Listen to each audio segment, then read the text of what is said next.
నమస్కారం metro news కి స్వాగతం. ముందుగా ముఖ్యాంశాలు. వారసత్వం సంస్కృతి వల్లే మన సంబంధాలు బలోపేతమవుతాయి. 3వ ప్రపంచ తెలుగు మహాసభలో మారిషస్ అధ్యక్షులు ధరంబీర్ గోకుల్.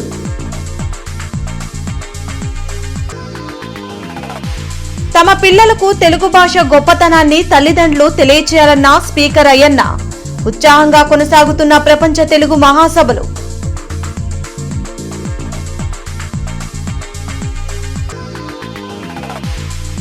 లక్ష్మీపురం కూడల్లో మాజీ ప్రధాని వాజ్పేయి విగ్రహ ఆవిష్కరణ. పాల్గొన్న ఎమ్మెల్యే గల్లా మాధవి, బీజేపీ అధ్యక్షులు మాధవ్, కూటమి నేతలు.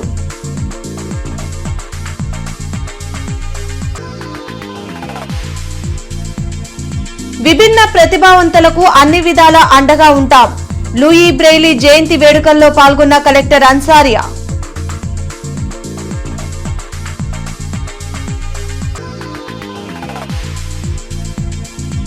AP CM Chandrababu, Telangana CM Revanth Reddy ఇద్దరూ తోడు దొంగలే. ఘాటు వ్యాఖ్యలు చేసిన మాజీ మంత్రి అంబటి.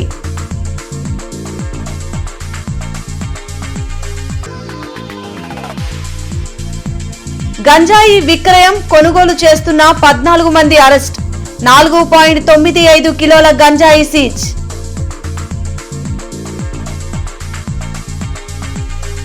గుంటూరు వేదికగా ప్రపంచ తెలుగు మహాసభలు ఘనంగా జరుగుతున్నాయి.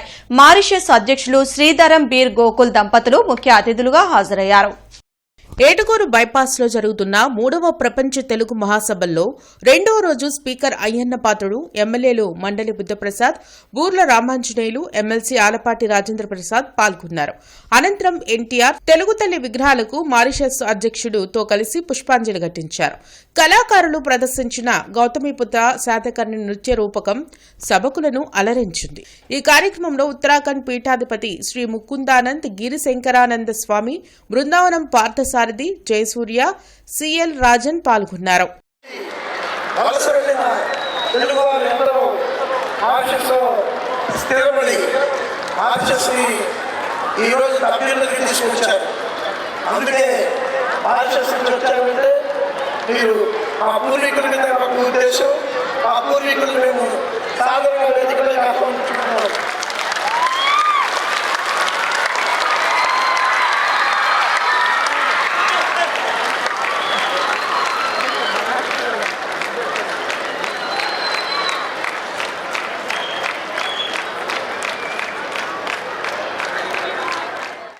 మారిషస్ అధ్యక్షులు శ్రీధరంబీర్ గోకుల్ కు భారత మిత్ర అవార్డును శ్రీ ముకుందానంద గిరిశంకరాచార్య స్వామి అందించారు. ప్రపంచ తెలుగు మహాసభల్లో 2వసారి పాల్గొన్న సందర్భంగా మారిషస్ అధ్యక్షుడు శ్రీ ధరంబీర్ గోకుల్ కు గిన్నిస్ బుక్ ఆఫ్ రికార్డ్స్ లో స్థానం దక్కింది. దాన్ని నిర్వాహకులు ఆయనకు అందించారు. ఆంధ్ర సారస్వత పరిషత్ ఆధ్వర్యంలో జనవరి 8, 9, 10 తేదీల్లో మారిషస్ దేశంలో 4వ ప్రపంచ తెలుగు మహాసభలు జరగనున్నాయని గజల్ శ్రీనివాస్ వెల్లడించారు. దానికి సంబంధించిన ఎంఓయూలపై ఇరు దేశాల తెలుగు సంఘాల ప్రతినిధులు సంతకాలు చేశారు. ఈ సందర్భంగా మారిషస్ అధ్యక్షులు మాట్లాడుతూ, ఇది ఒక భాష కాదు, ఆధ్యాత్మిక సంస్కృతి సంప్రదాయాలకు నిలయమన్నారు. 2026 సంవత్సరంలో తెలుగు మహాసభలు జరుపుకోవడం సంతోషంగా ఉందన్నారు.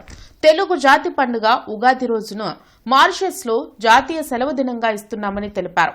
ఇరు దేశాల శాశ్వత శాంతిని పెంపొందించేందుకు ఈ మహాసభ దోహదపడుతుందన్నారు. ఈ కార్యక్రమంలో కోకా విజయలక్ష్మి, కృష్ణ రామస్వామి, రామచంద్రరాజు, ఇతర ప్రముఖులు పాల్గొన్నారు. At the outset, allow me, on behalf of the government and people of Mauritius, and in my own name, to express my heartfelt gratitude to the organizer, as well as to our facilitators and liaison officers for their warm welcome and exemplary hospitality. When the preservation, propagation, and celebration of language and culture have become not only responsibilities but imperatives of international significance. అలాగా కూలీలుగా అక్కడికి వెళ్ళి కష్టాలు అనుభవించి ఒక అద్భుతమైన భాష దేశంగా తయారు కావడానికి దోహదకరమైన వారు తెలుగువారు అని చెప్పి మనం ఖచ్చితంగా చెప్పచ్చు మాత్రం మనం. అయితే అక్కడ తెలుగు వారి ఘనత ఏంటంటే మనం నేర్చుకోవాల్సిన కూడా ఏంటంటే 150 సంవత్సరాల క్రితం వెళ్ళిన తమ భాషని సంస్కృతిని మర్చిపోలేదు. పిల్లలకి ఇసుకలో తెలుగు అక్షరాలు నేర్పించారు. వాళ్ళంట పట్టుకున్న పెద్ద బాల శిక్షణ వల్లి వేయించారు. జరగబోయే 4వ ప్రపంచ తెలుగు మహాసభలు జనవరి 8, 9, 10 మారిషస్లో జరగబోతున్నాయి. దానికి ఇప్పుడే ఒప్పందం చేసుకున్నాము తెలుగు సంఘాల మధ్యన ఆంధ్ర సారస్వత పరిషత్తు. మీ అందరికీ ఆహ్వానం పలుకుతాం. రండి. అక్కడ ఉన్న గొప్ప దేవాలయాలు, సాంస్కృతిక సంపద, టూరిజం, ఆంధ్రప్రదేశ్ అలాగే మారిషస్ల మధ్యన సుహృద్భావము, పర్యాటక రంగం, సాంస్కృతిక రంగం ఏదైతే నారా చంద్రబాబు నాయుడు గారు ఆశిస్తున్నారో ఇది విశ్వనగరంగా అమరావతిలో కూడా. తెలుగు భాష ఔన్నత్యాన్ని నేటి తరానికి తెలపాల్సిన బాధ్యత తల్లిదండ్రులపై ఉందని శాసనసభాపతి అయ్యన్న పాత్రుడు అన్నారు. గుంటూరులో జరుగుతున్న 3వ ప్రపంచ తెలుగు మహాసభల్లో అయ్యన్న పాత్రుడు మాట్లాడారు. పాశ్చాత్య మోజులో పడి భారతీయ సంస్కృతి సాంప్రదాయాలను యువత మర్చిపోవడం ఆందోళన కలిగిస్తుందని చెప్పారు. అమ్మ భాష అయిన తెలుగును చిన్నప్పటి నుంచే తమ పిల్లలకు నేర్పించాలని ఎమ్మెల్సీ ఆలపాటి రాజా, ఎమ్మెల్యే రామాంజనేయులు సూచించారు. ప్రపంచ దేశాల్లో ఎక్కడికి వెళ్లినా తెలుగు మాట్లాడేవారు తప్పకుండా ఉంటారనడంలో అతిశయోక్తి లేదన్నారు. మేము మార్క్సిస్టులు ఉగాది పండగ చేస్తున్నామని అన్నారండి. స్పీచ్లు అన్నారండి, విన్నారు? మర్చిపోయినప్పుడే ఆ మార్క్సిస్టులు ఉగాది పండగ చేస్తున్నామని చెప్తే మీరందరూ బ్రహ్మాండంగా చప్పట్లు కొట్టారు. మన రాష్ట్రంలో మనం ఎందుకంటే ఉగాది పండుగ చేసుకోవట్లేదు? ఎన్ని గ్రామాల్లో చేస్తున్నారో చెప్పండి. మనకి నాకు తెలిసి 14,000 పంచాయతీలు ఉన్నాయి. 14,000 పంచాయతీల్లో ఉన్న ఉగాది పచ్చడి ఎన్ని పంచాయతీల్లో చేశారు? ఉగాది పూజలు చేశారు. మనకు ముఖ్యమైన పండుగ ఉగాదిదే చేసుకోకుండా ఇక్కడ చప్పట్లు కొడితే ఎలాగండి? ఎలా చెప్పండి? అంతేగా మంచి కార్యక్రమం పెట్టారు శ్రీనివాస్ గారు. చాలా మీలో అవేర్నెస్ రావాలి. మా తెలుగువారి తెలుగు ప్రాంతాన్ని దాటి చెప్పాలి. తెలుగులో ఉన్న అర్థాలు ప్రజలు చెప్పాలని చెప్పే ఉద్దేశంతో మరి ఈరోజు ఈ కార్యక్రమాన్ని ఏర్పాటు చేశారు.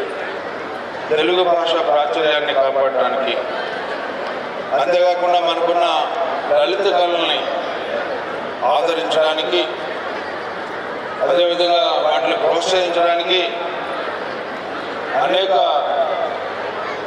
కళారూపాలని ప్రదర్శిస్తూ సాహిత్యం, సంస్కృతి యొక్క గొప్పతనాన్ని, అదేవిధంగా నాగరికతకు చిహ్నాలైనటువంటి ఈ తెలుగుతనాన్ని ఇక్కడ ఆవిష్కరిస్తున్నందుకు ప్రత్యేకమైనటువంటి ధన్యవాదాలు తెలుపుకుంటూ, మరి ముఖ్యంగా గజల్ శ్రీనివాస్ గారు చేసినటువంటి సాహసం, మరి ఇది ఒక మహత్తరమైనటువంటి సాహసం అని భావిస్తా ఉన్నా.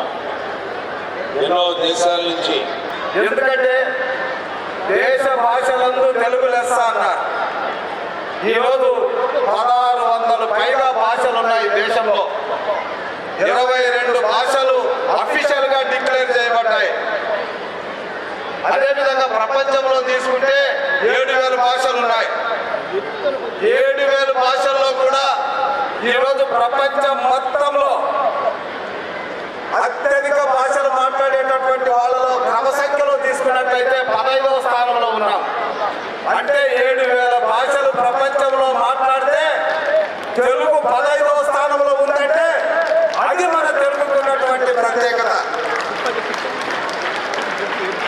రాజకీయాల్లో అజాత శత్రువుగా ఉండి దేశాభివృద్ధిలో తనదైన ముద్ర వేసిన ఘనత మాజీ ప్రధాని భారతరత్న అటల్ బిహారీ వాజ్పేయిదని ఎమ్మెల్యే గల్లా మాధవి, బీజేపీ రాష్ట్ర అధ్యక్షులు పివిఎన్ మాధవ్ అన్నారు.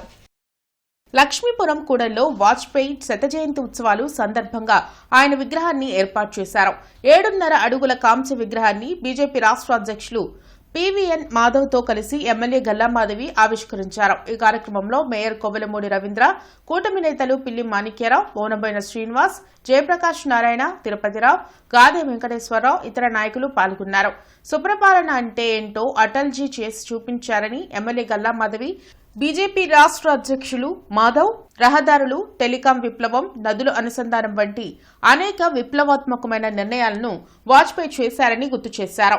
ఈరోజు గుంటూరు పశ్చిమ నియోజకవర్గంలో మరి వాజ్పేయి గారి ఆవిష్కరణ చేసుకోవడం, వాజ్పేయి గారు అని అంటే ఒక పార్టీకి సంబంధించిన వ్యక్తో లేదంటే కేవలం ఒక రాజకీయవేత్తో కాదు, ఆయన ఒక మహోన్నత శక్తిగా మనందరం కూడా గుర్తించుకోవాలి.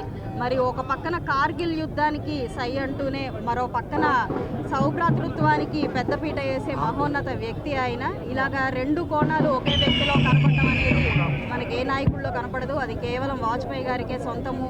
అంటే ఆయన ఎవరు ఆయన్ని విరక్కొట్టలేని వ్యక్తి అటల్ అనే ఒక బిరుదాంకితుడు.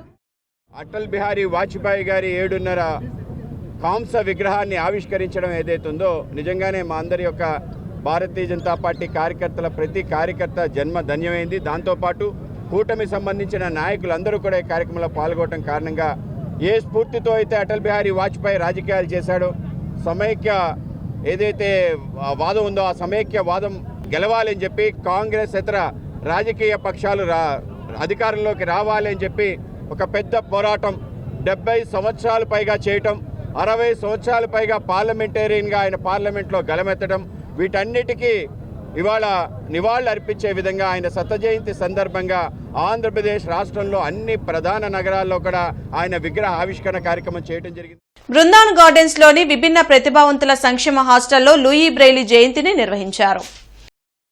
ఈ సందర్భంగా లూయి బ్రెయిలీ విగ్రహానికి కలెక్టర్ తమీం అన్సారియాతో పాటు టీడీపీ నాయకులు హనుమంతరావు, సామాజికవేత్తలు, కన్నా మాస్టర్, ఇతర అధికారులు పూలమాలలు వేసి ఘన నివాళులు అర్పించారు. దివ్యాంగుల సమస్యల పరిష్కారంపై ప్రత్యేక దృష్టి సారించినట్లు కలెక్టర్ తెలిపారు. వారి కోసం నెలల్లో ఒకరోజు ప్రత్యేక గ్రీవెన్స్ ఏర్పాటు చేశామన్నారు. దివ్యాంగులకు ప్రభుత్వం నుంచి అదే సంక్షేమ పథకాలు, తోడ్పాటుకు ఎలాంటి ఇబ్బందులు రాకుండా కృషి చేస్తున్నట్లు వెల్లడించారు. దివ్యాంగులకు పెన్షన్ పెంచిన ఘనత కూటమి ప్రభుత్వందని హనుమంతరావు చెప్పారు. మీ అందరికీ కూడా ప్రభుత్వం నుంచి కూడా ఎడ్యుకేషన్ పరంగా, ఎంప్లాయ్మెంట్ పరంగా మీ లైఫ్ ని మంచిగా చేయించాలి అని అంటే మన గవర్నమెంట్ నుంచి వివిధ స్కీమ్స్ ఇంప్లిమెంట్ చేయడం జరుగుతున్నది. సో దాన్ని కూడా మన గుంటూరు జిల్లాలో ఇప్పుడు చూస్తే దాదాపు 18,000 విజువల్లీ ఇంపైర్డ్ పీపుల్ ఉన్నారు.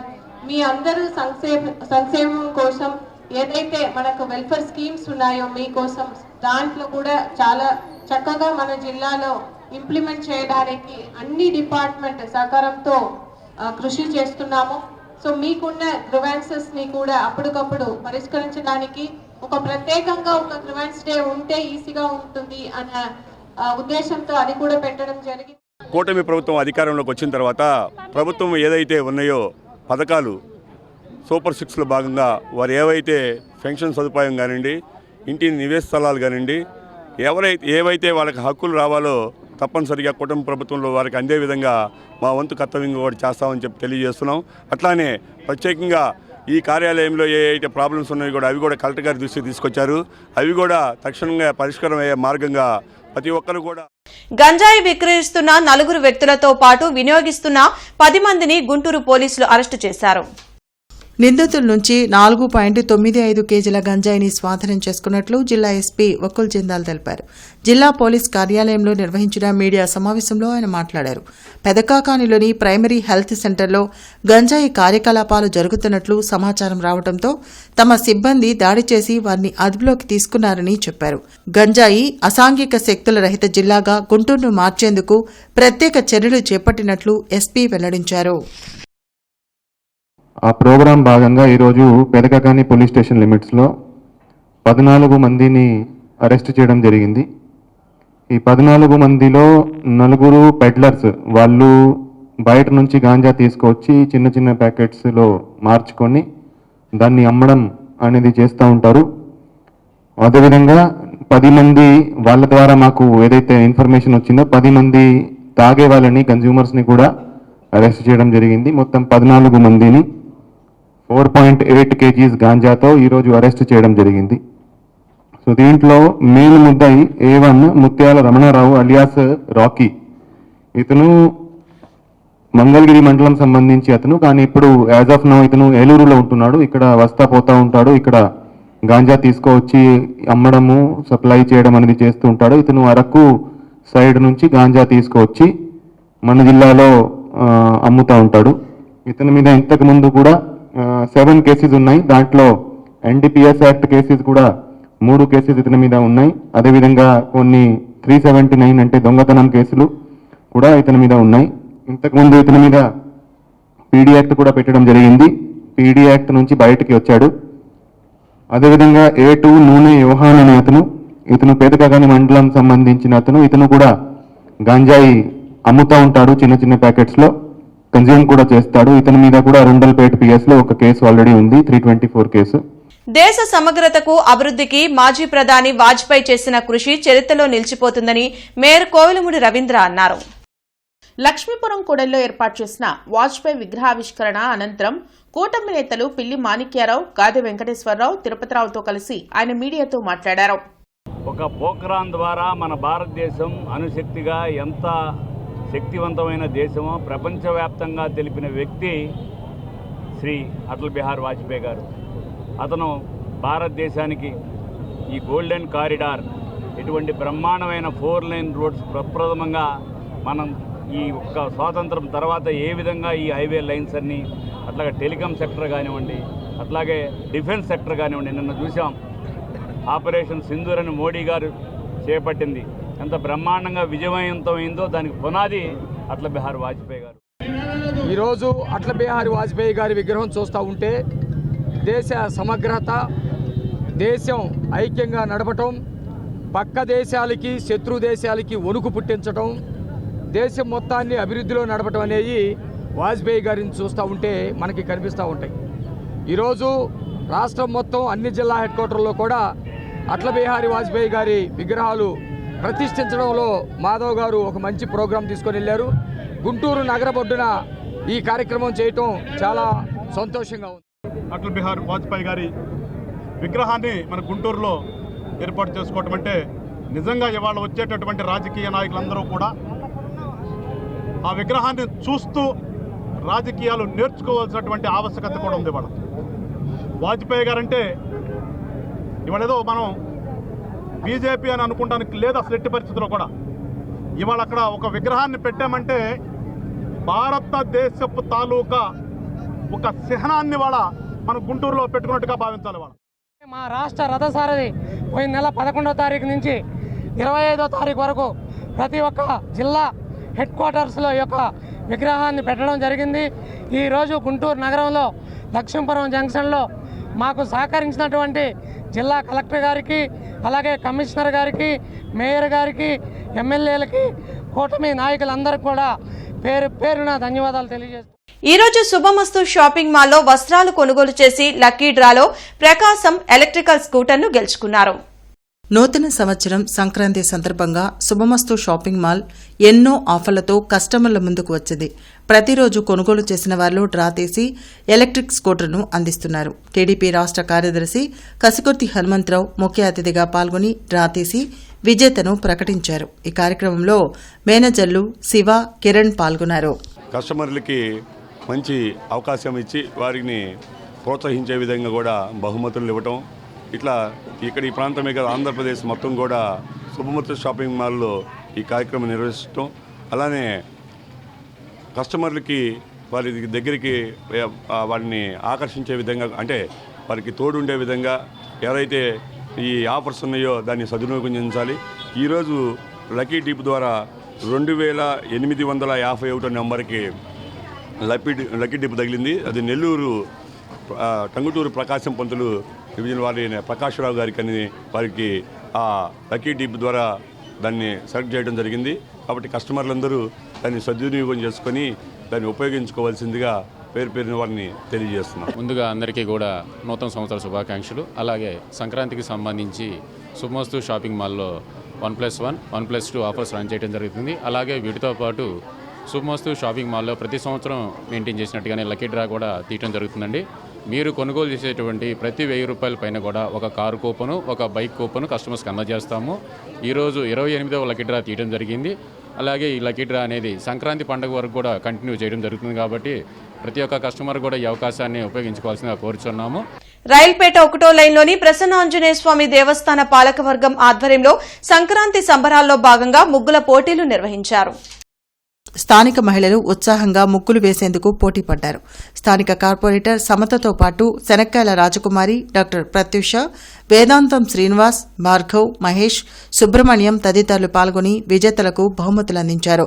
కూటమి ప్రభుత్వం అధికారంలోకి వచ్చాక అన్ని వార్డులను అభివృద్ధి చేస్తున్నట్లు కార్పొరేటర్ సమత తెలిపారు. ఈ గుడి ఇంతకు ముందు ఇక్కడ టెంపుల్ ఉన్నట్టు కూడా చాలా వరకు ఎవరికి తెలియదండి. ఇక్కడ నేను కార్పొరేటర్గా వచ్చిన తర్వాత ఇక్కడ రోడ్డు కానివ్వండి, కాలువలు కానివ్వండి వేయించడం జరిగింది. ఇప్పుడు ఈ గుడి కమిటీ ఏర్పాటు జరిగిన తర్వాత ఇక్కడ చాలా డెవలప్మెంట్ పనులు కానివ్వండి అన్నీ చాలా చక్కగా జరుగుతున్నాయి. ఇక్కడికి గుడి చుట్టుపక్కల వాళ్ళందరికీ కూడా మహిళలు కూడా చక్కగా ఫ్రీగా ఇక్కడికి గుడికి వచ్చే విధంగా ఇక్కడ ఈరోజు సంక్రాంతి సంబంధంగా ఇక్కడ ముగ్గులు పోటీ ఏర్పాటు చేయటం వలన ఇక్కడ చుట్టుపక్కల ఉన్న చాలామంది మహిళలు ఇక్కడికి రావటం జరిగింది. గుడికి వచ్చి ఇక్కడ ముగ్గులకి పోటీ చేయటం జరిగింది. అందరికీ కూడా మేము కంగ్రాచులేషన్స్, ధన్యవాదాలు తెలియజేస్తున్నాము. ఈ ముగ్గులు మన సాంప్రదాయం ప్రకారంగా చాలామంది వేశారు. ఇది మనకి చాలా ఇంపార్టెంట్. మన సంక్రాంతిలో ప్రతి ఒక్కళ్ళు వాళ్ళ ఇంటి ముందు వేసుకోవాలి. ఎందుకంటే ఈ రంగోలీ, ఈ ముగ్గులు అనేది మన జీవితంతో సంబంధించింది. అంటే ఈ ఎవరైతే ముగ్గులు వేస్తారో వాళ్ళు ఎంతో శ్రద్ధగా సహనంతో వేస్తారు. అంటే మన జీవితం కూడా అట్లాగే ఉంటుంది. ఈ ముగ్గులు అనేది చుక్కలతో మొదలు పెడతారు. ఫస్ట్ వాళ్ళందరూ ఈ ముగ్గులు వేసే ముందు మొత్తం నేలంతా సక్రంగా శుభ్రం చేసుకుని మన మనసులాగా దాన్ని శుభ్రం చేసుకుని ప్రతిదీ ప్లాన్ చేసుకుని ఏ బొమ్మ అయితే వేయాలో అది వాళ్ళ మనసులో పెట్టుకుని ఒక గమ్యంగా దాన్ని చేరుకోవాలని కోరుకుంటున్నాం. AP CM Chandrababu, Telangana CM Revanth Reddy ఇద్దరూ తోడు దొంగలేనని మాజీ మంత్రి అంబటి రాంబాబు ఘాటు విమర్శలు చేశారు. గుంటూరులో అంబటి రాంబాబు మీడియాతో మాట్లాడారు. రాయలసీమ లిఫ్ట్ ఇరిగేషన్పై రేవంత్ రెడ్డి చేసిన వ్యాఖ్యలకు చంద్రబాబు సమాధానం చెప్పాలని డిమాండ్ చేశారు. తిరుమల కావాలని తెలంగాణ సీఎం అడిగితే చంద్రబాబు ఇచ్చేస్తారేమోనని అంబటి వ్యంగ్యాస్త్రాలు సంధించారు. నేను చంద్రబాబు నాయుడు గారితో పర్సనల్గా మాట్లాడాను క్లోజ్ రూమ్లో.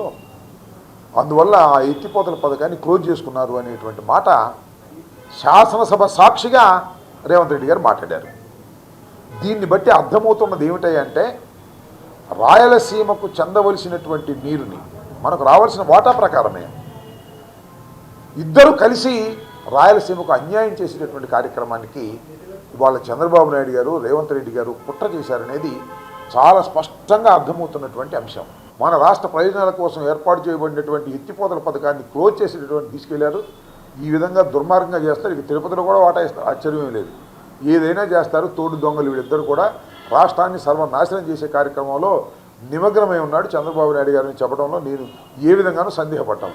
రాజేంద్ర నగర్ లో Andhra Pradesh private schools association democratic రాష్ట్ర స్థాయి సర్వసభ్య సమావేశం జరిగింది. అసోసియేషన్ రాష్ట్ర అధ్యక్షుడు గొల్లపూడి మోహన్ రావు, నూజివీడు జిల్లా అధ్యక్షులు సబ్బినేని శ్రీనివాసరావు మాట్లాడారు. ప్రైవేట్ పాఠశాలల ద్వారా అనేక మంది ప్రత్యక్షంగా పరోక్షంగా ఉపాధి పొందుతున్నారని, ప్రభుత్వం కూడా ప్రైవేట్ పాఠశాలను అన్ని విధాలుగా ఆదుకోవాలని విజ్ఞప్తి చేశారు. తమ సమస్యలపై చర్చించి భవిష్యత్ కార్యాచరణ రూపొందిస్తామని ప్రకటించారు. రాష్ట్ర కార్యదర్శి సురేంద్రరెడ్డి, కోశాధికారి సాధినేని శ్రీనివాసరావు, గుంటూరు జిల్లా అధ్యక్షుడు చిన్నం శ్రీనివాసరావు, సెక్రటరీ జయకుమార్, పఠాన్ ముష్రత్ తదితరులు ఈ సమావేశంలో పాల్గొన్నారు. ప్రైవేటు పాఠశాలలు ఎదుర్కొంటున్న సమస్యలపై చర్చించుకొని మరి గవర్నమెంట్తో లైజనింగ్ ద్వారా కానీ లేకపోతే ఇతరితర పద్ధతుల ద్వారా వారిని సాధించుకునే అవకాశం కోసం మేము ఇక్కడ చర్చించుకోవడం జరుగుతూ ఉంది. వాస్తవంగా రాష్ట్రంలో దాదాపుగా 54% విద్యార్థులకు ప్రైవేటు పాఠశాలలు ఈరోజు విద్యను అందిస్తూ ఉన్నాయి. అలాగే ప్రభుత్వ వ్యవస్థలో ఉన్న విద్యార్థుల కోసం దాదాపుగా 32,000 కోట్ల రూపాయల బడ్జెట్ కేటాయించినప్పటికీ మరి అదేవిధంగా మా దగ్గర ఉన్న 52% విద్యార్థులకు కూడా చదువులు చెప్పాలి అని అంటే ఇంకో 32,000 కోట్లు కేటాయించే పరిస్థితి ప్రభుత్వం దగ్గర లేదనేది మనకు అందరికీ తెలుసు. ఈ విధంగా ఇండైరెక్ట్గా ప్రభుత్వానికి సపోర్ట్ చేస్తూ 1-6 మార్కులతో ఉద్యోగం సాధించలేని బీఎడ్ క్వాలిఫికేషన్ ఉన్న టీచర్స్ని అందరికీ కూడా ఉపాధి కల్పిస్తూ దాదాపుగా 1,60,000 మంది టీచర్స్కి మేము కూడా ఉపాధి కల్పిస్తూ ఇండైరెక్ట్గా ఎవరైతే ఆయాలు డ్రైవర్స్ వాళ్ళందరూ కూడా ఉపాధి కల్పిస్తూ మేము ప్రైవేట్ వ్యవస్థని సెల్ఫ్ ఫైనాన్స్డ్ స్కూల్స్గా మేము నడుపుకుంటాం. సంస్కార భారతి ఆధ్వర్యంలో భరతమాత పూజా దినోత్సవ వేడుకలు కొనసాగుతున్నాయి. జనవరి 25 వరకు ప్రతి ఆదివారం వివిధ అంశాల్లో విద్యార్థులకు పోటీలను నిర్వహించనున్నారు. బృందావన గార్డెన్స్ వెంకటేశ్వర స్వామి దేవాలయ ప్రాంగణంలో కూచిపూడి నృత్యం, రంగోలీలో చిన్నారులు ఉత్సాహంగా పాల్గొన్నారు.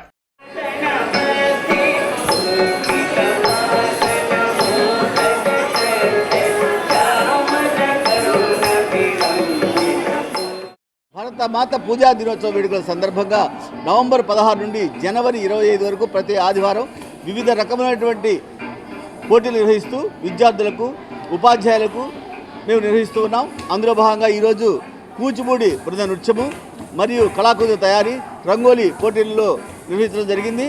అయితే ఈ కార్యక్రమానికి చేసే పెద్దలకు, మాకు అవకాశం దేవస్థాన కమిటీ సభ్యులకు, తల్లిదండ్రులకు అందరికీ కూడా మా యొక్క సంస్కార భారత తరపున ధన్యవాదాలు తెలియజేసుకుంటున్నాం. ప్రతి సోమవారం కలెక్టరేట్, ఎస్పీ, కార్పొరేషన్ కార్యాలయాల్లో ప్రజా ఫిర్యాదుల పరిష్కార వేదిక కార్యక్రమాన్ని నిర్వహిస్తున్నారు. ప్రజలు తమ సమస్యలను అధికారుల దృష్టికి తీసుకువెళ్లి వాటిని పరిష్కరించుకోవాలని ఉన్నతాధికారులు సూచించారు. కార్పొరేషన్ కార్యాలయంలో డైలివర్ కమిషనర్ జరగనుంది. జిల్లా, నియోజకవర్గ, మండల స్థాయిలో ఈ ప్రజా ఫిర్యాదుల పరిష్కార వేదిక కార్యక్రమం నిర్వహించనున్నారు. ప్రజలు తమ అర్జీలను meekosom.ap.gov.in లో కూడా నమోదు చేసుకోవచ్చని కలెక్టర్ తమీం అన్సారియా సూచించారు. అలాగే దివ్యాంగుల కోసం ప్రతి 4వ శనివారం అర్జీలు స్వీకరించే కార్యక్రమాన్ని చేపట్టనున్నట్లు తెలిపారు. బ్రాడీపేటలోని ఓ హోటల్లో సీఎంఆర్ యూనివర్సిటీ బెంగళూరు ఆధ్వర్యంలో ఉపాధ్యాయ సన్మాన కార్యక్రమం జరిగింది. సమాజాభివృద్ధిలో ఉపాధ్యాయుల పాత్ర ఎంతో కీలకమని CMR university Bengaluru marketing admissions director Raj Kumar Chakravarthi తెలిపారు. ఉపాధ్యాయుల శ్రమను మాత్రమే గుర్తించడం కాదని, వారు చేసే గొప్ప పనికి కూడా గౌరవ ప్రశంసలు ఇవ్వాలని ఆయన సూచించారు. చైతన్య, నారాయణ, భాష్యం, ఎన్ఆర్ఐ, ఆక్స్ఫర్డ్, ఆర్కా కళాశాల ఉపాధ్యాయులను యూనివర్సిటీ ప్రతినిధులు ఘనంగా సత్కరించారు. ఈ సందర్భంగా రాజ్ కుమార్ చక్రవర్తి మాట్లాడుతూ సమాజంలో గొప్ప మార్పులు తీసుకురావడంలో ఉపాధ్యాయులు ముఖ్య పాత్ర వహిస్తారని చెప్పారు. విద్యారంగంలో ఉపాధ్యాయులను ప్రోత్సహించాలనే ఉద్దేశంతో సన్మాన కార్యక్రమంతో పాటు అవార్డును అందజేసినట్లు ఆయన పేర్కొన్నారు. అనంతరం university Andhra Telangana regional director Vivekan మాట్లాడుతూ ఉపాధ్యాయులను గౌరవించవలసిన బాధ్యత అందరిపై ఉందన్నారు. వారే సమాజ మార్గం నిర్దేశకులని పేర్కొన్నారు. తమ యూనివర్సిటీ ఆధ్వర్యంలో ఉపాధ్యాయులను సత్కరించడం సంతోషంగా ఉందని తెలిపారు. యూనివర్సిటీ విద్యార్థులకు చదువుతో పాటు ఉపాధి అవకాశాలు కల్పించడమే లక్ష్యంగా పనిచేస్తుందని తెలిపారు. కార్యక్రమంలో university Andhra Telangana regional head Durga Ramesh, Kalyan Chakravarthi, Nirmal Kiran Kumar, George, Kishore తదితరులు పాల్గొన్నారు. To celebrate the excellence of education and to honor the contribution by the teachers to the nation building and building up the career of the students. CMR University, located in Bangalore, it's a NAC A grade institution, recognizes and honors the contribution of the teacher in nation building. So it's a humble effort from the institution to honor the principals and the educators in this program. Guntur పట్టణం అనేది మొట్టమొదటి నుంచి ఇది ఒక విద్యకి educational హబ్గా ఉంటూ వచ్చింది. కాబట్టి మేము ఇక్కడ ఉన్నటువంటి ఉపాధ్యాయుల్ని ఇక్కడ ఉన్నటువంటి ఉపాధ్యాయులు ఎంతో విద్యని వారు ఇక్కడ ప్రమోట్ చేశారు. ఎంతోమందికి వారు చాలా విద్యను నేర్పించి స్టూడెంట్స్ని వారు తయారు చేసినందుకు గాను మేము ఇక్కడ ఈ యొక్క కార్యక్రమాన్ని, సన్మానోత్సవ కార్యక్రమాన్ని ఉపాధ్యాయుల పట్ల ఉన్నటువంటి గౌరవాన్ని పురస్కరించుకొని వారికి సన్మానం చేద్దామన్న ఉద్దేశంతో సిఎంఆర్ యూనివర్సిటీ వారి ఇక్కడికి వచ్చేసి బెంగళూరు నుంచి వారికి సన్మానం చేయడానికి మేము ముందుకు వచ్చాము. సావిత్రిబాయి పూలే జయంతి కార్యక్రమం వీసీకే పార్టీ రాష్ట్ర మహిళా విభాగం అధ్యక్షురాలు జయసుధ ఆధ్వర్యంలో జరిగింది. ఈ కార్యక్రమానికి ప్రధాన వక్తగా బీసీడీడీ మయూరి హాజరై సావిత్రిబాయి పూలే ప్రతి మహిళకు ఆదర్శనీయమని అన్నారు. ఈ కార్యక్రమంలో ప్రేమ్రాజ్, వాసు, నరసింహారావు, వీరస్వామి, మాల్యాద్రి, నీలాంబరం, కోటేశ్వరరావు, సాంబశివరావు, శ్రీనివాసరావు తదితరులు పాల్గొన్నారు. ఎన్నో రుగ్మతలు, సామాజిక రుగ్మతలు, ఎన్నో విషయాల పట్ల వాళ్ళు భార్యాభర్తలు ఇద్దరు కలిసి పోరాడారు. అదేవిధంగా సామాజిక చైతన్యానికి వారు ఒక నాంది వేశారు భారతదేశంలో. అంత గొప్ప వ్యక్తుల్ని స్మరించుకుంటున్నాం మనం. అదేవిధంగా మరి ఆ రోజు ఈ రోజుకి మనం పోల్చుకున్నట్లయితే మరి వారు ఆ రోజున కుల మతాలకు అతీతంగా మరి సామాజిక సేవ చేసినట్టుగా చూస్తున్నాం. మరి ఈ రోజు చూసినట్లయితే సమాజంలో ఎన్నో విధాలుగా మనుషులు చీలిపోవడానికి కులాలు, మతాన్ని మరి ప్రాతిపాదిక చేసుకున్నట్టుగా చూస్తున్నాం. కానీ వీటన్నింటినీ పక్కన పెట్టి ఎప్పుడైతే మనుషులుగా చూస్తూ మానవాభివృద్ధి అందరూ కూడా స్త్రీ అందరూ సమానంగా ఎదిగినప్పుడే సామాజిక అభివృద్ధి జరుగుతుందని మనం గ్రహించినట్టు. మయూరి గారికి నా హృదయపూర్వక ధన్యవాదాలు తెలియజేస్తున్నా. అయినప్పుడు ఈరోజు గుంటూరులో ఒక ముఖ్యమైన అంశం, ఈ రోజుకి సావిత్రిబాయి పూలే గారి విగ్రహం లేకపోవడం దౌర్భాగ్యం అనే మనం అనుకోవాలి. ఎటువంటి పరిస్థితుల్లో మేడంది వచ్చే సంవత్సరంలో సావిత్రిబాయి పూలే గారి విగ్రహాన్ని గుంటూరులో మైన్ సెంటర్లో స్థాపించే విధంగా మరి నేను పోరాటం చేయాలనుకుంటున్నాను. నాతో పాటు కలిసి వచ్చే వాళ్ళందరినీ కలుపుకొని వచ్చే సంవత్సరం ఈ టైం కల్లా సావిత్రిబాయి పూలే గారి విగ్రహం దగ్గరే మరి మనం అందరం కలిసి ఆమె జయంతి ప్రోగ్రాం నిర్వహించే విధంగా మనం ముందుకు కొనసాగాలని కోరుకుంటూ బులెటిన్ ముగించే ముందు ముఖ్యాంశాలు మరోసారి. వారసత్వం, సంస్కృతి వల్లే మన సంబంధాలు బలోపేతమవుతాయి. 3వ ప్రపంచ తెలుగు మహాసభలో మారిషస్ అధ్యక్షులు ధరంబీర్ గోకుల్.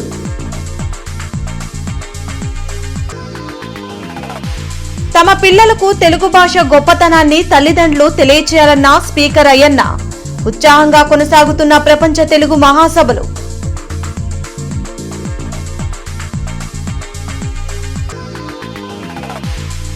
లక్ష్మీపురం కూడల్లో మాజీ ప్రధాని వాజ్పేయి విగ్రహ ఆవిష్కరణ. పాల్గొన్న ఎమ్మెల్యే గల్లా మాధవి, బీజేపీ అధ్యక్షులు మాధవ్, కూటమి నేతలు.